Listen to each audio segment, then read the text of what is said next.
They need the money, but they also need them. They got to walk that line. That's very difficult for them. If you talk to Republican strategists, they'll talk to you about this all day long. They do endless polling of these people, trying to figure out how do we keep them while pandering to them. We cannot afford to lose them.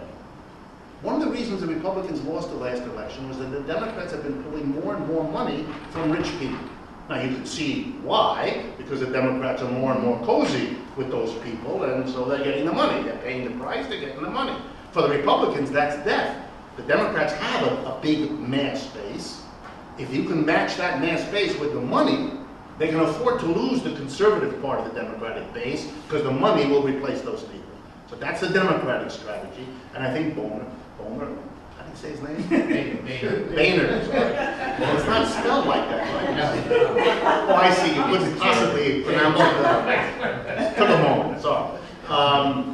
I think he is straddling that, and he made a decision. He probably understood that it would freak out those who are creatures of this group of people and who want to sustain them. It would freak out Mitch McConnell in the Senate. Yeah. I think that probably reveals a split right down all through the layers of the Republican Party, state by state and on the national level, as they try to navigate that. Because, you know, in America, elections are settled by a swing of 5 to 10% of the vote each time. You know, massive people vote one or the other party, and then there's the swing, and everybody's geared at maneuvering this small group of people because of the winner take all. Yeah. What do you think is going to happen when China tries to claim its investment? Claim it's which? You know, after buying all those securities, I mean, they own a hunk of America. What do you think is going to happen when they try to? At this point, from everything I can tell, the Chinese leadership has the view that it is not in their interest, neither now nor in the foreseeable future, to ruffle the boat. That is, it is in their interest to keep the American economy going. It is important that you all understand how dependent the American economy is on China. It is not just that the Chinese produce all the clothing and appliances and all the stuff that we all know we buy from them. Just as important is we send all those dollars over there to pay for the stuff we buy. They could have used the dollars to buy American goods. They didn't. They could have cashed in the dollars for other currencies, which would have collapsed the value of the dollar. They didn't do that either. They lent the money back to the United States. They did not use the money to build the Chinese economy. They used the money to invest in the United States. China is the largest lender to the United States Treasury in the world. The money the United States uses, for example, to fight the wars in Iraq and Afghanistan that China opposes are paid for with the money that the Chinese lend here. And the Chinese do that not out of any peculiar confusion. They know exactly what they're doing. If that money wasn't lent into the United States, it would weaken the ability of the United States to buy the stuff from China. They have been able to do something no communist government, not Russia, not Eastern Europe, have been able to do. They have been able to develop a powerful industrial base in 25 years. And the reason they did that was they could produce and sell in the United States. They have to keep that going as long as their presumption is it won't be us, it'll be the Americans who destroy this arrangement. And then we won't have them to sell to. And then we're going to have a lot of problems because the Europeans are not going to allow us to dump all that stuff there either. So where are we going to, we're all geared up. The Chinese industrialization is an industrialization to produce for the US market. If that market were ever shut down, it would be a catastrophe for them. So they have every interest in keeping this game going for as long as possible because it's what's made them. But it seems as though it wouldn't last that long, so. No, I think the Chinese are smart, and the Americans too. Anything could destroy this. A real conflict politically, this might stop. Somebody get into power in China who wants to dicker with this, to reduce the amount of lending to the United States. That could cause the United States to retaliate in some way. That could spin out of control. I think they're very aware that this is a fragile arrangement. But both sides have an immense interest in keeping it going. For the American side, it's not just that we're all used to Chinese goods.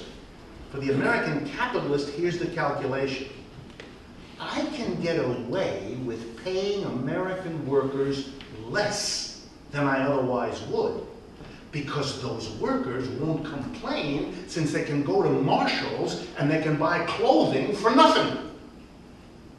The only reason you can go to Marshall's, the only reason there is a Marshall's, is because of China.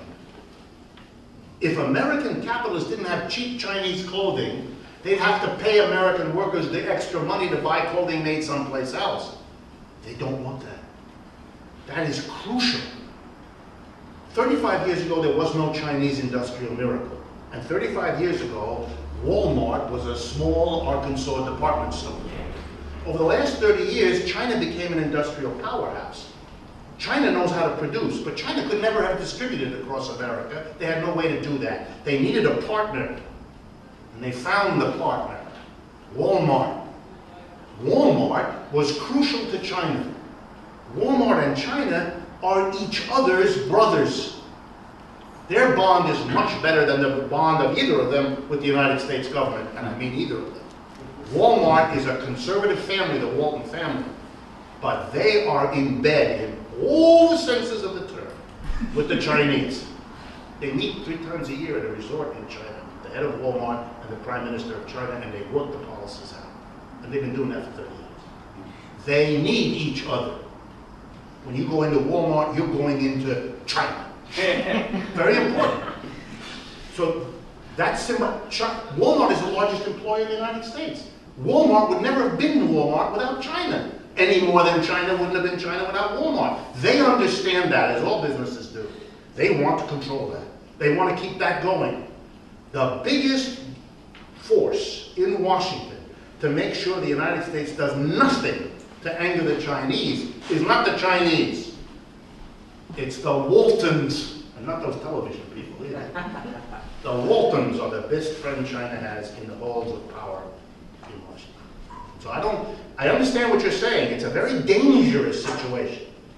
But for the time being, both sides are very eager to keep that going, to cultivate that, not to ruffle that, not to threaten that in any way, because they both need it so bad.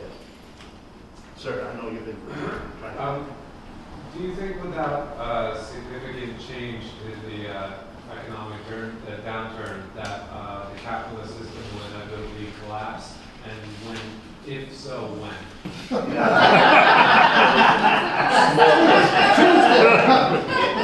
No, the old joke. If I knew that, I'd be out selling advice to people.